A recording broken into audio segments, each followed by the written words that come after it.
జగన్మోహన్ రెడ్డి గారు నిన్న సత్యసాయి జిల్లాలో పర్యటనలో భాగంగా పోలీసు మీద చేసినటువంటి వ్యాఖ్యలు నిజంగా అత్యంత దారుణమైనటువంటివి. ఆ రకమైనటువంటి భాషని ఒక మాజీ ముఖ్యమంత్రి స్థాయిలో మాట్లాడడము అనంటే ఆయన సంస్కారం ఏంటి అనేటువంటిది అర్థమవుతోంది.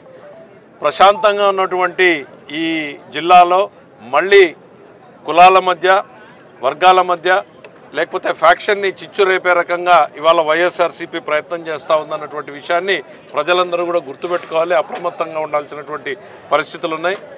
ఒక గ్రామంలో జరిగినటువంటి సంఘటనని ఇదేదో రాష్ట్రంలో రెడ్ బుక్ రాజ్యాంగం అంటూ విస్తృతంగా ఒక అపోహలు, భయభ్రాంతుల్ని సృష్టించేటువంటి ప్రయత్నం చేయడం అనేటువంటిది బాధాకరం.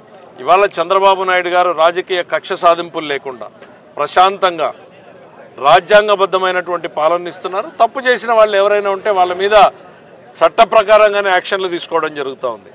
ఈరోజు ఎవరి మీదన్నా కేసులు పెడితే కేసులు విచారించి తప్ప కాదా అని చెప్పడానికి కోర్టులు ఉన్నాయి. తప్పు చేసిన వాళ్ళు జైలుకు పోతున్నారు, తప్పు చేయని వాళ్ళకి బెయిల్ వస్తున్నాయి. అంతేగాని ఇవాళ రాష్ట్రంలో ఎక్కడా కూడా పోలీసుల్ని స్వేచ్ఛాయుత వాతావరణంలో పనిచేసేటువంటి అవకాశం కల్పించినటువంటి ఏకైక ప్రభుత్వం చంద్రబాబు నాయుడు గారి ప్రభుత్వం. జగన్ గారి పర్యటనలు రాజకీయంగా తన అస్తిత్వాన్ని కాపాడుకోవడం కోసం కులాల మధ్య, ప్రాంతాల మధ్య, లేకపోతే ఫ్యాక్షన్ని రెచ్చగొట్టేటువంటి వ్యాఖ్యలు చేయడం అనేటువంటిది సరైనది కాదు.